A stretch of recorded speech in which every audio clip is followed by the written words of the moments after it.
Friends, I am very pleased that people from India have been engaging with the analysis I did of Mr. Shashi Tharoor. In fact, they've been engaging with nearly all of my pages and videos, and that makes me very happy. The engagement has, in my view, been very, very constructive, barring a few people, and that always happens on social media. In fact, there was one response which really caught my eye, not only because it was so detailed, but also because it included, believe it or not, an entire bibliography. I will address the first point of that particular intervention or response because I think that it speaks to India as a whole. There are many people in India, not only those who belong to the BJP, but those who belong to Congress and generally people who belong to civil society. And there's a general view that, as Mr. Shashi Tharoor said, India's strike was meant just to, quote-unquote, teach a lesson, to increase the cost of terrorism. It was, in other words, a limited intervention against terrorism. I believe that this point of view is actually quite correct. India did not seek to destroy Pakistan. India was not seeking a prolonged war with Pakistan. India was, in fact, seeking a very limited intervention. As Mr. Shashi Tharoor has said, its objective was to increase the cost of terrorism within India. We won't let people just commit acts of terrorism and then cross the border, as Mr. Tharoor said. It's another matter whether those 4 individuals that attacked innocent tourists in Pahalgam actually crossed the border or not, but we get the picture. We can call this, and we do call this, the doctrine of limited intervention, and its objective, of course, is to stop cross-border terrorism. My friends, you might be surprised to discover that this is not a new doctrine. In fact, it's been around for quite a while. It can be considered to be one chapter in the United States so-called war on terror, which has been going on now for quite a while, since September 11th. If anyone was going to be successful with respect to limited intervention, it's going to be the biggest superpower in the world, the United States of America, together with all of its allies, that are part of the bloc of NATO countries. But let's try and see what the Americans themselves say about such forms of limited intervention, the use of drone strikes or missile strikes, or other forms of intervention against terrorist targets. Because they have done this in Yemen, they have done this in Pakistan, they have done this in many different parts of the world, and they have studied the results of this form of limited war, this form of limited intervention. They've been doing it for the last 2.5 decades, and they have been studying the results of their actions for all that period of time. You might be surprised to discover, especially if you are in India, that Pakistan has been the biggest laboratory of this form of limited war or limited intervention against terrorism for decades. In fact, this was the chosen strategy of the United States of America, especially in the Obama period, but more or less between 2004 up till 2018. India may only have struck 9 different targets, which included headquarters of the Lashkar-e-Taiba and various centers of the Jaish-e-Mohammed, etc. But the United States of America conducted approximately 430 to 450 drone strikes in Pakistan between 2004 and 2018. This led to the estimated deaths of over 4,000 people. 300 to 400 of these people were civilians. In these drone strikes, they targeted Al-Qaeda, Taliban, the Haqqani network, and so on. And the intelligence for these drone strikes was, we are told by various news sources, although it is denied by the Pakistani government, supplied to them by Pakistanis themselves. Now, if any drone program, if any program of limited war was going to work, it was going to be this program. Why? Because the United States of America had the most sophisticated drones. They had drones sitting right next to Pakistan in Afghanistan. They could fly them out there. And in addition to that, they also had on-the-ground intelligence about what was going on in Pakistan. This is the longest experiment in this kind of limited war and in this doctrine of deterrence. Let's see if it worked. What did the United States of America say about whether or not it worked? I'm not going to quote to you some study from any leftist source. I will quote to you the study of the Rand Corporation. I think you all know that the Rand Corporation is a right-wing think tank. It's not a left-wing think tank. And it's a very pro-state think tank. They have a detailed study on limited intervention, evaluating the effectiveness of limited stabilization, limited strike, and containment operations by Stephen Watts et al., various other scholars. Let's see what the study concludes. They say the disruptive effects of drone strikes do not extend to propaganda output. This is a key finding of this study conducted after nearly 2 decades of drone strikes. That drone strikes are effective insofar as they have disruptive effects on the command and control structure of right-wing organizations or terrorist organizations, but they have no effect, please note, on the propaganda output. The effects of drone strikes decline also rapidly over time. So in other words, the disruptive effects of drone strikes last between 3 to 6 months. But after that, new leaders replace the old leaders and the organization is back up on its feet.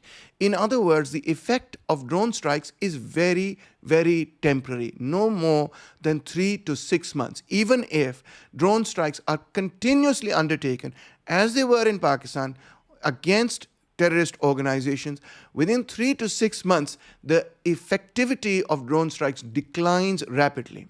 And last but certainly not least, the study concludes, unsurprisingly, civilian casualties associated with drone strikes appear to have some counterproductive results because the propaganda output has actually increased after drone strikes. And because these drone strikes are being carried out by a third country, a country outside of Pakistan, the result is deeply counterproductive because right-wing organizations are able to, in fact, use those drone strikes to argue the case that they have new martyrs and that people must join them. They are able to, in fact, increase recruitment.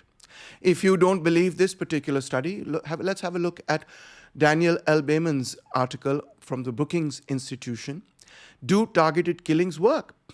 He writes, drone strikes kill terrorist leaders and disrupt networks. This is true. The Rand study also found the same thing. But do not eliminate the root causes of terrorism. Civilian casualties and the perception of American aggression undermine legitimacy and fuel anti-American sentiments in the context of Pakistan.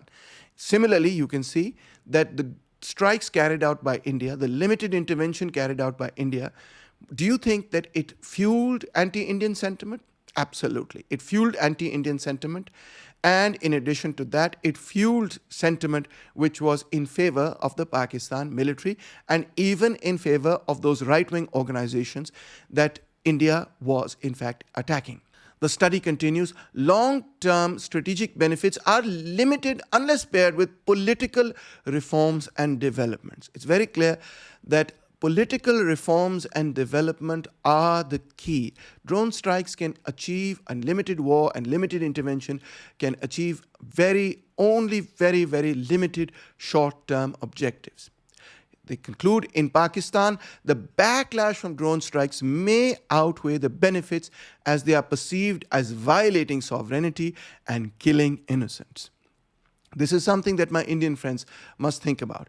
When you come across the border and you hit drone strikes, you may think that you are, quote, dismantling the terrorist network. You may think that you are creating deterrence. In fact, what you are creating is the perception that India is ready and willing to violate the national sovereignty of Pakistan. You may convey the impression that India is ready to kill innocent people, and the result of that is not going to be that people are going to turn against those right-wing organizations, but in fact exactly the opposite.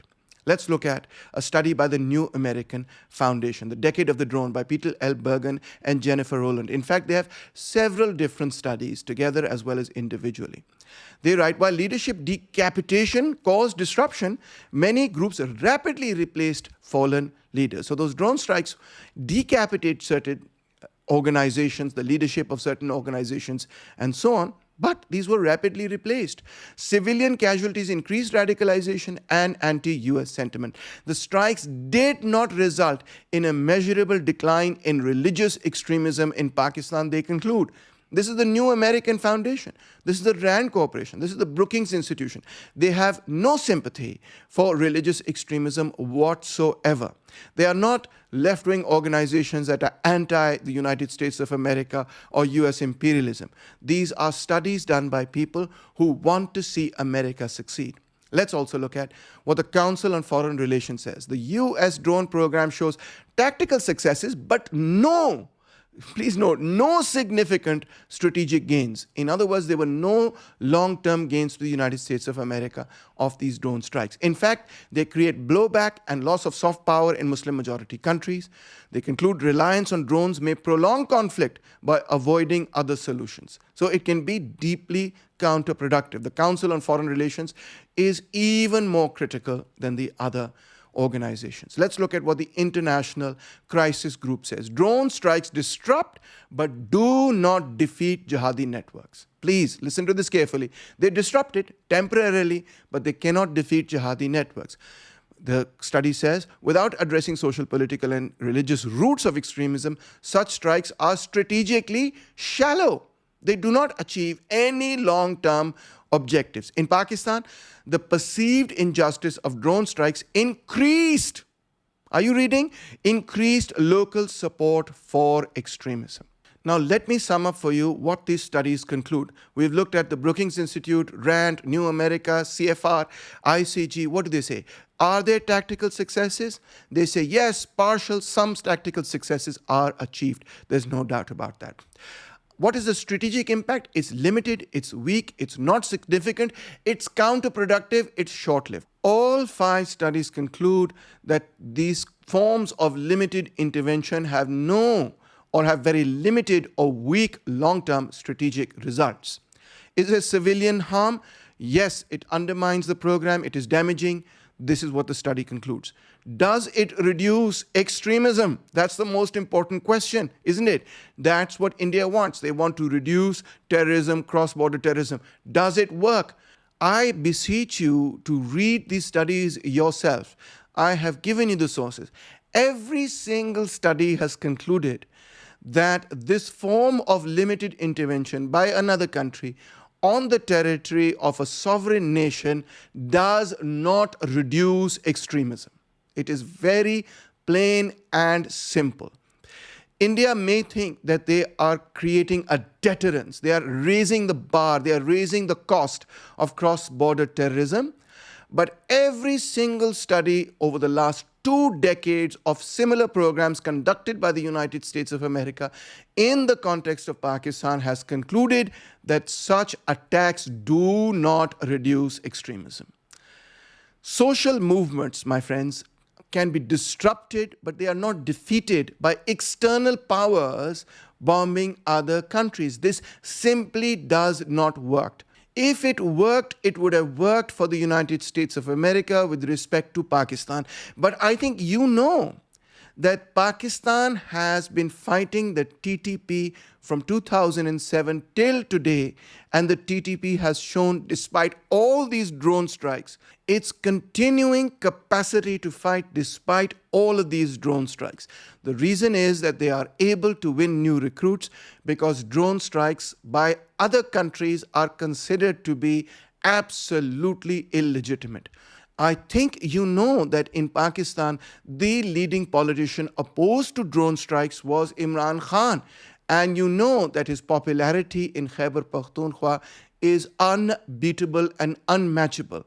And one of the main reasons why this is so is because he opposed US intervention within Pakistan. So if you have Indian intervention in Pakistan, you can be assured that whichever politician opposes Indian intervention in Pakistan, their popularity will definitely increase. Now, you may ask, if this is not the solution, what is the solution? Let me tell you that such movements can only be defeated by, firstly, patient ideological work. People have to be convinced that these movements are not in their benefits. You cannot browbeat people, you have to convince the public. Secondly, you have to convince the state. State institutions have to apply the law. You have to convince the state that such movements are very dangerous for Pakistan itself. So the second formula is that state institutions also have to work in tandem with ideological work to suppress religious extremism. And last, but certainly not least, you have to strengthen democratic alternatives. When people see that there is a clear, viable, better alternative to these particular extremist groups, they switch loyalties. This is the only way in which religious extremism can be defeated. It is a slow process. It's not glamorous. It may not make your constituency happy. It may not even get you lots of votes. It may not make people less angry because people have a knee-jerk reaction and people want to see some destruction. They want to see something blow up. They want to see some action.